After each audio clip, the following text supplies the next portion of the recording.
Dzisiaj piękny dzień. Jak zazwyczaj nie ma fal dużych. Jest dużo słońca. Starsza pani czeka. Pora wyruszyć na siłownię. Niedziela rano. Troszeczkę kondycji, troszeczkę zdrowia. Pogoda jest rewelacyjna dzisiaj. Wręcz można powiedzieć, że idealna, żeby przyjechać. Pani, jak się masz dzisiaj? Jak się miewasz? Dobrze. Znowu deszcz z piaskiem padał. Pełno wszędzie jakiegoś pyłu. Smarowanko łańcucha standardowo warto robić. Ostatnio trochę padało. Jeszcze nie zardzewiał, ale regularne dbanie jest ok. Smarowane. Można chować sprzęty na miejsce. Tyczka, potykacz tak zwana. Opla. Zwykła rurka, tak jak zawsze przydaje się.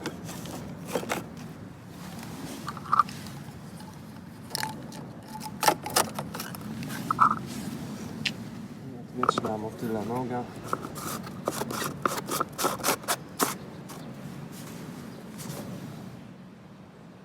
Faktycznie motocykl stał na słońcu, powinien zapalić.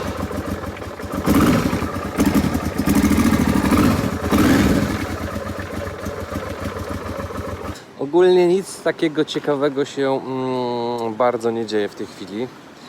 Chciałbym coś powiedzieć, ale za bardzo nie mam nic do powiedzenia. Troszeczkę czasu mi brakuje na jakieś takie nagrywanie zwykłych takich wyjazdów, takich vlogasków. Chciałbym się skupić na czymś takim ciekawszym, natomiast zbieram informacje, tematy, coś takiego, czym mogę się podzielić, co mogłoby być dla kogoś przydatne poza tylko zwykłym, fajnym widokiem czy pokazywaniem się. Pracuję znowu nad sobą, tak jak zawsze, bo uważam i wychodzę z założenia, że warto może nie tyle budować swoją siłę bez potrzeby, tylko liczyć siłę na zamiary, czyli troszeczkę nogi, dlatego żeby podnieść ten motocykl, gdy się wywróci bezproblemowo, wielokrotnie, troszeczkę barki, ręce, no i ogólnie kondycja w sensie takim jak spacery czy tam lekki trucht, aby nie łapać zadyszki wchodząc po schodach, co się często też i zdarza. A jeżeli zobaczycie sam motocykl, który stoi ciągle pod płachtą, co polecam też, no jakoś aż tak bardzo nie rdzewieje. Oczywiście bardzo to się robi widoczne, gdy dłuższy czas nie używam, tak jak teraz posmarowałem łańcuch, będzie spokój, ale przy najbliższej okazji trzeba go zupełnie umyć i przesmarować od nowa. Więc nieużywany motocykl stojący na zewnątrz bardzo niszczeje. Do tego regularna jazda, w miarę regularna jazda do pracy pomaga. I na tym obecnie się kończy, że motocykl nie jest wyprawowy w tym momencie, tylko dojazdowy. Ma swoje wieczne bolączki, które będę chciał rozwiązać. Problemy z gaźnikami wieczne, system wtryskowy, który wchodzi mi po głowie, żeby zaadoptować, więc to są takie dłuższe projekty. To jest to, że nie mam takiego czasu i w sumie takich dużych chęci, aby znowu powracać do tego błądzenia po wyspie, po spaniu w krzakach, gdzieś w namiocie, gdzieś pod drzewami, dlatego że wyprowadziłem się z jaskini i jakieś braki moje zostały uzupełnione, czyli lubię spać w domu, w ciepłym miejscu, w spokoju, to już na pewno. Już nie potrzebuję szukać czegoś, bo mam te braki uzupełnione.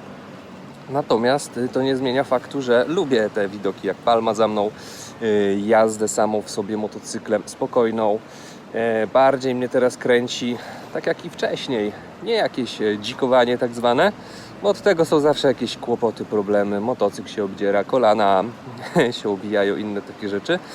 Ale już bardziej właśnie takie pyrkanie, zwiedzanie takie turystyczne, pomału do celu, rozglądanie się prawo-lewo, zabieranie ze sobą aparatu fotograficznego i robienie jakichś fajnych zdjęć, czy też próba opowiedzenia czegoś o czymś fajnym. Przykład jak te klasyki, które tutaj są, Panda 4x4, taki klasyczny włoski samochód, który urzekł tutaj lokalsów od lat, też się pojawia i naprawdę to są samochody użytkowe. Tutaj mamy restaurację i właśnie zatrzymałem się na jednym z parkingów restauracyjnych. Sezon dobiegł już praktycznie końca. Większość tych restauracji, knajp już się zamyka. To już zaczynają się właśnie wakacje w gastronomii, w hotelarstwie i ten okres dla nich, dla tych wszystkich pracowników wakacyjnych, więc ludzie łapią oddech, lokalsi wychodzą, już turystów praktycznie, że nie ma.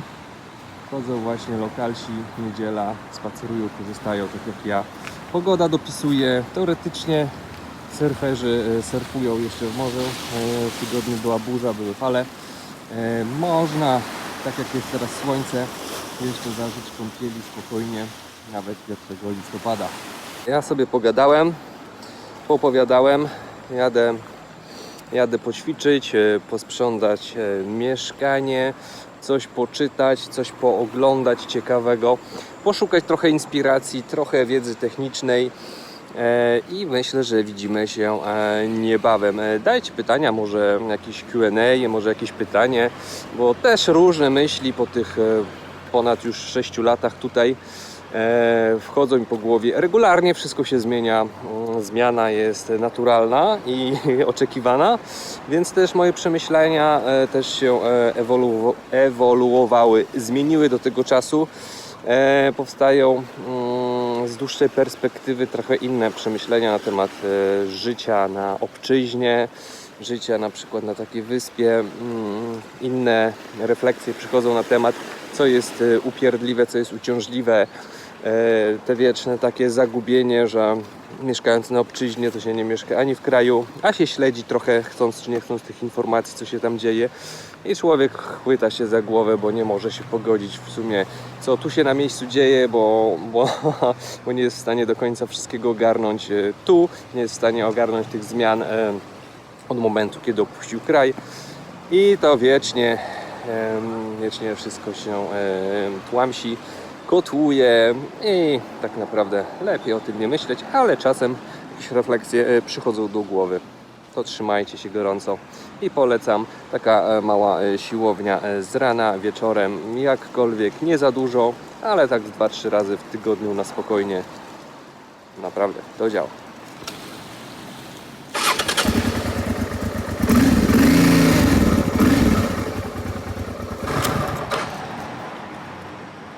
Super. No dobra. Jestem już w galerii. Ale tak jak mówię, to jest galeria z siłownią. Więc lecę sobie poćwiczyć.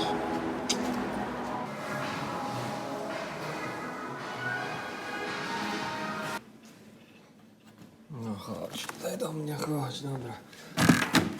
Spocony, zmęczony. Pora jechać dłuższym skrótem do domu. Lubię te dłuższe skróty, bo są fajne widoki i można coś pozwiedzać przy okazji. Mamy tak, niedziela, piękny dzień, siłownia zrobiona, wycieczka motocyklowa zrobiona, w mieszkaniu posprzątane, dobre jedzonko, dobry wieczór. Wszystko jest ok. I nawet nakręcony mały vlogasek, więc perfekcyjnie można by było powiedzieć. Zobacz. O, jaka pocieszna. Się cieszy. Tak jak i ja.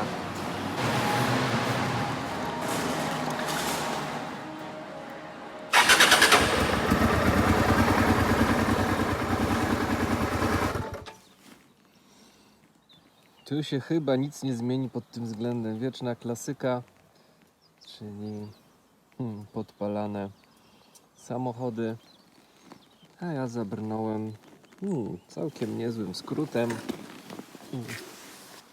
Całkiem niezłe okolice. Tak. Widzicie? Tu się nic nie zmienia. Palą palą. No i co wy na to? Palą i nic się od czasów nie zmienia. Ja musiałem sobie aż założyć przyciemniane gogle, bo słonecznie jest. Na słońcu dość ciepło. Lecimy sobie dalej tym wielkim skrótem. Tak, gdy przyjrzymy się z bliska, to tak, widzicie, zegary stopione totalnie, cała wiązka elektryczna stopiona. Ciekawostką jest to, co się nie przyglądałem wcześniej, szyba. Jak te szkło tutaj jest stopione, jak to tutaj się układa szkło. Widzimy teraz taka analiza auta, to są chyba ładunki od poduszek powietrznych, tak mi się wydaje. Tutaj śmieci załadowane standardowo, jeszcze więcej śmieci. Tu widzimy też szyba, jak to się wszystko tutaj, ta szyba przytopiło, więc efekt jest taki, że to jest prawdopodobnie wciąż jednak taki straszak, żeby nie porzucać samochodów, nie zostawiać. Temat ubezpieczenia. No i teraz pewnie takie podtrzymanie takiej tezy, że jesteśmy tutaj na wyspie, gdzie samochody od lat są palone, więc wciąż palą samochody. I wciąż ten schemat się powtarza, czyli stoi taki samochód, albo jest uszkodzony przez jakiś czas, albo ktoś go opuścił. Wrzucają pomału, wybiją szybę, wrzucają śmieci i obserwują. Jeżeli taki samochód stoi tydzień, 2, 3 albo dłużej, no to po prostu zamienia się w kupę spalonego złomu. I później jako taki spalony złom też pozostaje na miejscu jakiś dłuższy czas, bo tutaj nikt się nie raczy. Złomiarze tego nie zbierają, bo na wózek tego nie wezmą. Zresztą skup złomu tutaj słaby temat. Na wyspie zbyt mało to jest opłacalne, żeby wywieźć z wyspy, sprzedać dalej ten złom, więc takie rzeczy leżą i dopiero jak ktoś się zlituje przed nowym sezonem, gdy się zaczyna sezon turystyczny, starają się zrobić porządek i wtedy dopiero przyjeżdżają ciężarówki i to gdzieś zbierają, złomują, a tak prawdopodobnie przez większość zimy będzie tutaj stał taki pomnik spalonego samochodu. No, przecież wiecznie